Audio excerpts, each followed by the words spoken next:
Hello, everyone. Welcome.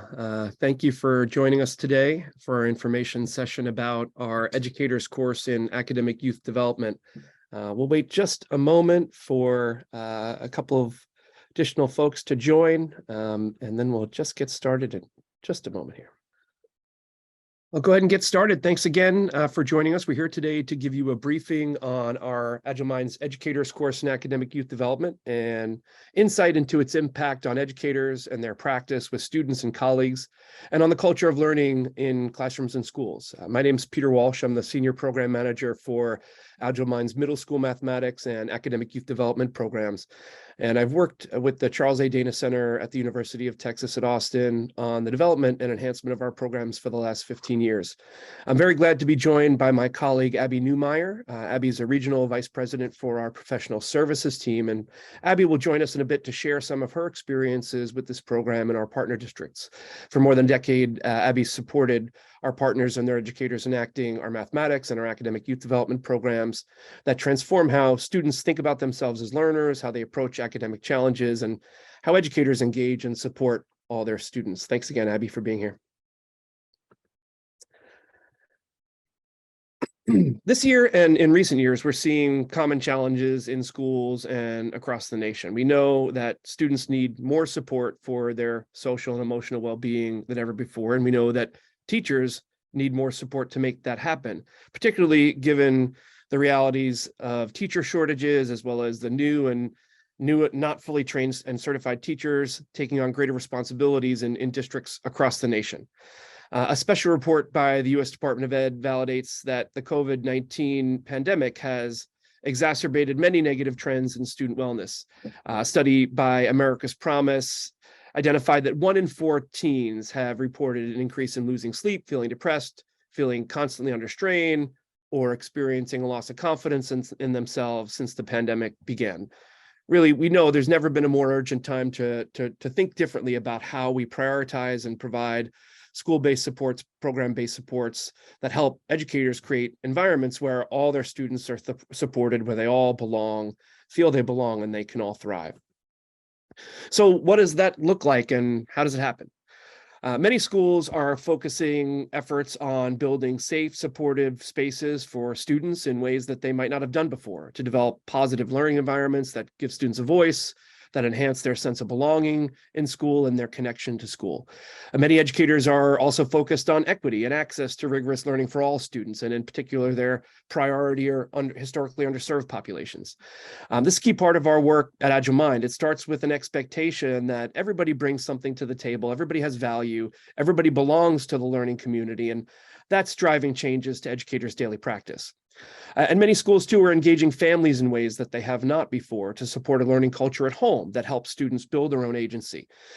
Agile Minds academic youth development programs include tools to help educators do this work and with families, and families report dramatic changes in students' motivation and persistence. Before we focus on the course for educators, I just want to take a moment to introduce our family of academic youth development, or AYD, programs. Created by the Charles A. Dana Center at UT Austin with leading psychologists in Agile Mind, AYD helps teachers instill competencies like the ones you see here in all their students. You're likely familiar with Carol Dweck's work related to growth mindsets. This is just one of the powerful ideas and strategies that AYD brings to teachers and students. We also want to instill in students the ability to persist through challenges and the belief that they can be successful. Metacognitive skills help students better manage their thoughts and feelings in academic situations and redirect their behaviors.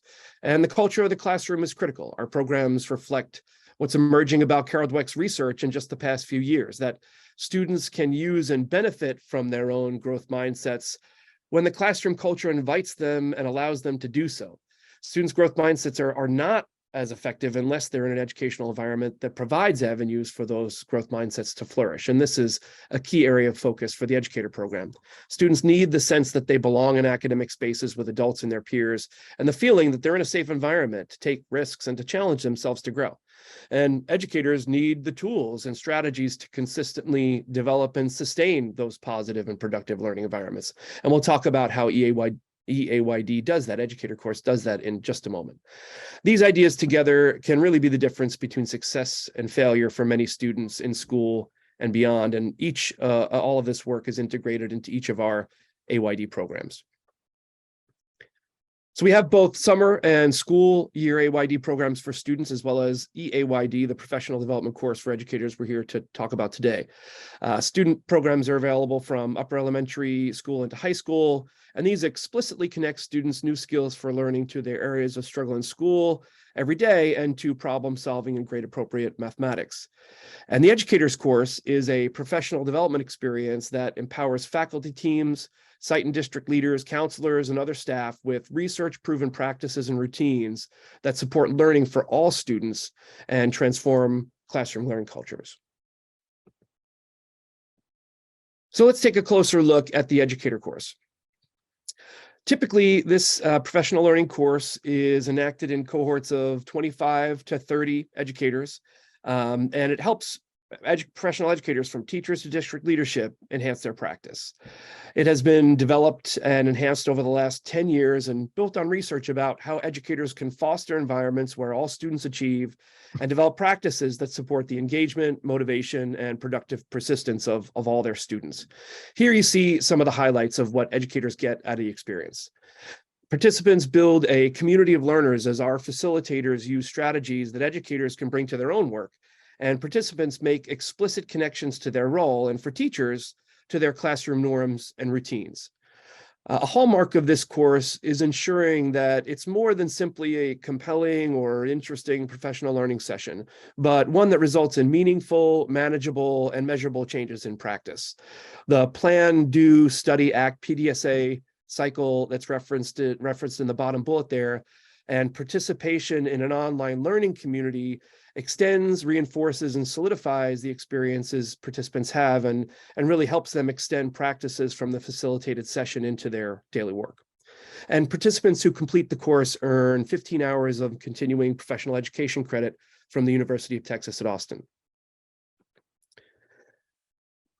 Our educator AYD enactment models are flexible to fit typical district PL expectations, and it can be facilitated in person or virtually.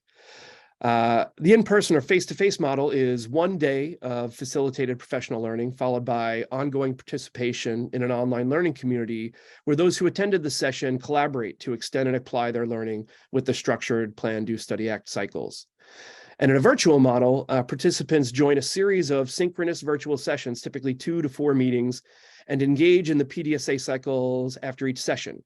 We work with leaders to determine what works best for you, how many sessions, when they're scheduled, as well as expectations for the length of PDSA cycles and the depth of participant engagement in the online community. So we'll take a closer look at kind of the progression of experiences in the course, and then we'll invite Abby in to talk a little bit about what that really looks like with teacher and educator teams. Like with our student programs, we work from the start to build a community of learners who will be willing to engage, to reflect on themselves as learners, and to take academic risks. For educators, this means engaging in deep reflection and collaboration on what effective teaching and learning looks like, sounds like, and feels like for everyone, and on the characteristics and the impact of a positive and inclusive learning community. In this first part of the course, the participants are also introduced to new practices. Embedded throughout the course are specific classroom strategies and routines that participants can take to their classrooms and educator roles for things like collaboration, reflection, problem solving, and these are modeled and used in the session and called out and provided to educators for their own use. As the experience progresses, participants dig into beliefs and mindsets related to learning and the impact on classroom culture. Participants consider their own and their students' ideas about intelligence and the ways in which they can foster positive learning mindsets in themselves and in their students. And this leads to an exploration of what happens in our brains when we learn. We deepen participants' work related to mindsets and connect it to established work in neuroscience, which demonstrates how our brains grow more complex connections when we learn, and how applying effective effort to challenging tasks is key to this new brain growth and to developing our learning capacity. Educators learn and explore visualizations of the brain that demonstrate how we all actually grow our intelligence by working and struggling through challenges. Key to this is the expectation that during learning, mistakes are expected, respected, and inspected. This is a mantra popularized by Joe Bowler, who extended Dweck's mindset work with a particular focus on mathematics. And then the in-person session or synchronous virtual sessions culminate with research and strategies for fostering productive persistence, such as reflective and metacognitive problem-solving strategies. And participants consider how supporting these practices benefits a positive and productive classroom learning culture for all their students. And they explore additional strategies for retrieval practice, such as spacing and interleaving, and that research demonstrates help more students access and remember information they've learned. And then with each of the 4 areas of focus in the course, participants reflect on their learning and their understanding, and then for each area of focus, use a structured cycle to ensure that their learning and their understanding of new ideas and strategies translates to their practice as educators. They identify specific actions to take to their roles immediately, as well as plans for monitoring, evaluating, and when necessary, adjusting their new practices. And the online community, facilitated by the professional learning experts who led the sessions, gives educators a place and a process to track their progress, to ask colleagues for ideas and support, to give feedback on others' efforts, and together to drive potentially building and district-wide changes in practice that both enhance classroom learning and develop the professional capacity of educator teams. So that is a brief overview of our Educator AYD course. At this time, I'll return to the summary slide and ask my colleague Abby to join me to talk about her experiences working with our partners enacting E-AYD, both leaders overseeing its implementation and teacher participants. Thanks so much for being here, Abby. Yep, happy to be here, Peter. Could you start by just sharing a little bit about yourself and your role so folks know exactly where you sit in the work? Sure. I'm a regional VP of professional services at Agile Mind, and I facilitated the Educator Academic Youth Development Program since it was launched a decade ago. So I've worked with lots of diverse districts with lots of models for this program. And in this role, I also work with leadership teams to plan, this Educator AYD professional development experience, but also how we can incorporate these ideas systemically into their schools and systems. Oh, that's great. Thank you so much, Abby. So can you tell us from your perspective as a longtime facilitator and collaborator with middle and high school teachers and leaders, what is this experience all about for those who participate? Yeah, I've seen how so many educators are kind of those nurturers by nature, and we want to help students succeed. We want to be the catalyst, that spark that helps students understand a new concept, or make sure that all of our students feel welcomed in our classroom. But sometimes teachers don't always have that concrete tool or those strategies that help them do that productively while maintaining, cognitive rigor in the courses they're teaching, equitable access for their students. And I kind of have seen how E-AYD really helps teachers do that. It provides that balance of research, reflection, practical application that really empowers teachers to implement these impactful ideas in their classrooms consistently. And when I'm facilitating sessions, I often hear teachers and really co-teachers, paraprofessionals, counselors, all these folks who are part of that educative school system, internalizing these ideas and finding new ways to integrate them into their practices and routines, from whatever perspective they're a part of that learning community in their schools. And speaking of systems, the leaders I've worked with over time really value that this experience is a way to develop sort of this coherent capacity of their teams. They want their teachers and their students to engage with building staff to have this common language around effective effort, developing academic habits, growth mindset. And so for many leaders, our Educator Academic Youth Development course is sort of a foundation for the work that they want to build on. An example that comes to mind is we were working recently with a partner in New York City, facilitating Educator AYD for all of their building staff last school year.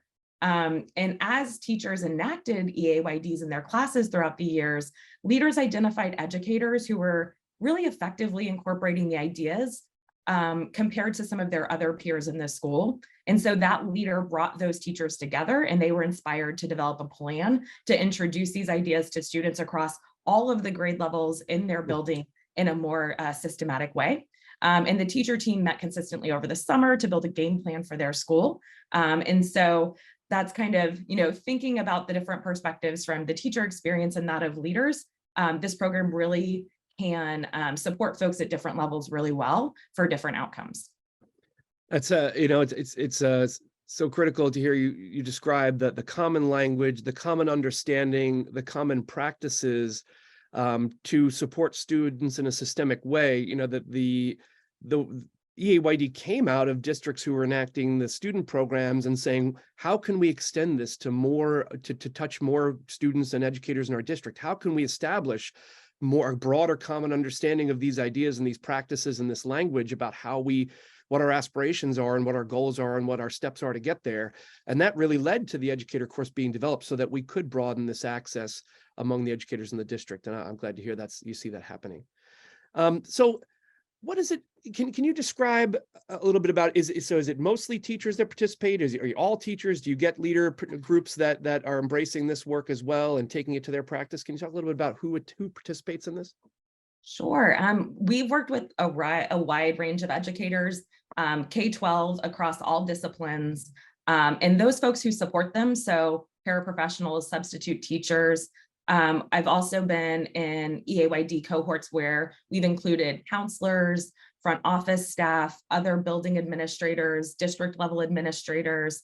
So anyone who are in schools, are part of building a safe learning community for students, are all welcome to attend and valuable contributors to the discussion. And I think the diversity of perspectives and the way that different folks work with students really elevates the conversation beyond just these ideas and kind of sparks inspiration around, well, what are other ways in our school that we can incorporate these ideas within the classroom and beyond?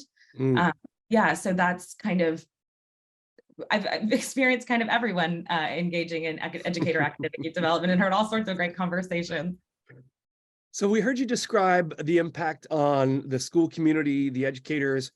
How do you see the work that educators do in the course translating to what's actually happening with students? How are students impacted by this work? Yeah, so, I think that there's that common kind of going back to that common understanding, that common language. When I'm a student and I'm going through my building and teachers are talking about these ideas in the same way, some of the strategies that they're using are the same, and there's that common practice. I feel like that experience for students, they feel safe in the learning environment that they're in. They trust the adults around them in the building. There's an increased sense of sort of joy or just excitement kind of in these schools where these ideas are really important and enacted really well. And I think students just feel that sense of belonging that comes with knowing that all the educators in the school are on their team and able to help them think about their academic and identities and beliefs and work through those ideas. So powerful. This kind of work, it is often framed as something that we need to fix in students, changes that we need to make in them and the work that they do or how they approach learning. But what we've discovered and what research is demonstrating is that it's the environments that shape those behaviors. And so this work, as you described, is so much about creating and giving teachers the tools and the capacity and to really create those environments that bring out those skills and competencies. Of course, there are ways that we can help build them, but a big part of that is the practices that teachers and educators are employing to create those learning environments. Thanks so much. Can you just say a couple more questions? Is there anything that you would say is different about this professional learning than I mean, you've facilitated a lot of professional learning over the years. What's different about E-AYD? Yeah, so I think just the content of E-AYD itself is exciting and different for teachers. We also do a lot of work in the math space, and this just feels different. So we're talking about ideas that really can help teachers build strong relationships with students, can incorporate all of those learners in their learning communities, in their classrooms. And so I think just the content of Educator AYD is refreshing and inspiring for teachers. And so that to me is one of the big differentiators. Teachers smile, they laugh, they share ideas. They really open up to each other and the things they're struggling with related to building relationships, related to shifting students' mindset, maybe even related to shifting their own beliefs about their students' abilities. And so I feel like it's a safe space and a really compelling professional development. And then I think, just like you mentioned before, the flexible models that we can implement this in and enact it is also very different. So teachers feel supported during our synchronous sessions, whether they're face-to-face or virtual. They have this online community they can go to ask for help, to say, hey, I tried this out. Has anyone else tried this out? What was it like? And have their peers in that community, as well as their facilitators, helping them out during that asynchronous time. And in addition, teachers just have access to all of the resources for the full school year, so they can pull from them. They can, if they really like an animation of a brain that they want to show with their students related to malleability of intelligence, they have access to that to support their enactment as well. Great point, Abby. I failed to mention that educators do have access, and many choose to pull resources and experiences from that to share with their students. Thanks so much. Before we let you go, is there any other story or example of an E-AYD enactment that you'd like to share? Anything else about E-AYD you'd like to share with us? So I talked about the work we did with the New York City school this summer. Another one that comes to mind is Elizabeth, New Jersey. So they had some grant funding to support their math department in social emotional learning ideas through the state. And so last year we had the opportunity to work with over 250 secondary math educators across their system to introduce the ideas of Educator AYD. And they were still doing virtual coaching. So we had our cohorts, we did 2 half days with teachers. And it was really interesting from our first meeting to our second meeting. We have these PDSA cycles. We asked teachers to implement this work and to bring artifacts back. And the work they did was just inspiring. It was wonderful to see what they were sharing when they came back for that second day, how teachers had been thinking about the feedback they were giving to students and how that interacts with students' beliefs about themselves, their growth mindset identities, and how concretely teachers were implementing these ideas. And that was evidenced in the sessions themselves, but also in the surveys that the educators shared with the district leaders there. And so they were so excited that we're continuing this work into like 2.0 year 2 this year. So that's another kind of model where we did sort of that mix of synchronous with some asynchronous work in between that was really effective there. And we're really excited to continue to work with them this year. Thanks so much, Abby. Wonderful to hear about the work in Elizabeth and to see the impact that they've had and how that's grown over time. Just can't thank you enough for being here with us, Abby. We may have a question or two coming from the group, but thanks so much for sharing your experience. Yeah, absolutely. Love to talk about this program.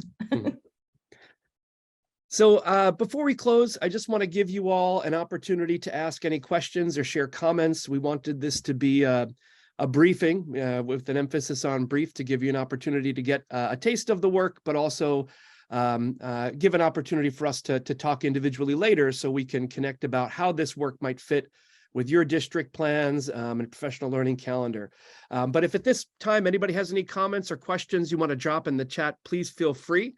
And we can certainly talk about those, but otherwise we invite you to reach out to us at info@AgileMind, or use the QR code here on the screen to identify, to schedule a time with us. We do have a question from the group. Charlotte says, can Abby share some specific examples of how teachers respond to adjustments in their language with students? Yeah, I mean, I think one example that Peter already kind of called attention to was sort of that mantra of mistakes are expected, respected, inspected, and sort of just changing that idea of how do we respond to students who are struggling with what they're doing. So we see that mantra in particular being used a lot, and then also thinking about sort of that idea of metacognition and productive persistence. We see teachers shifting their language a lot around what happens when students come to them unsure of what to do next. So thinking about that example in Elizabeth, when we were working with those secondary math educators, if a student says, I don't know what to do, Well, did you read the question? Did you make a plan? What representations have you used to model this problem so far? So there's some concrete things that we can tweak or think about during this session that changes how students work through struggles with students really explicitly here. Yeah, you remind me that, so the metacognitive process Abby just described has very specific steps depending upon where students are in problem solving to give them ways to kind of dig into their thinking, to reflect on their progress, where they are, their struggle, opportunities to get unstuck. And we see districts, printing that out. We have a high-res poster. They put it up on the wall. They might call it the process. They might call it the wheel. They have their own name for it, but it's one that they all share. And that becomes just a natural habit of practice and problem solving that gives students, all students, those opportunities to really push themselves to productively persist more effectively. Such a good example. Thank you, Abby. Yep. And can I add another one? Sorry, please. while you were Please. talking. I was thinking also about those routines and rituals you mentioned and those strategies. So especially this year, after all the interruptions of COVID, teachers are reporting again and again that they're really struggling to get students to communicate with each other. And so I think another place where we're seeing some adjustments is teachers lifting up those routines and using them to provide more equitable access, more student voice in their classrooms as well. Thank you. I'm glad you mentioned that, because such a critical piece when we do have so many students who are coming back from disrupted learning, not only with, being behind potentially in content areas, but those struggles with being a part of the class, being willing to raise their hand and share of themselves. Thank you, Abby. Thank you, everyone, for being here. We appreciate your time, and we do hope to have the opportunity to connect with you individually to talk about how this work can support your district and your teachers and educators. Thank you again. We hope to speak with you all soon. Have a good day.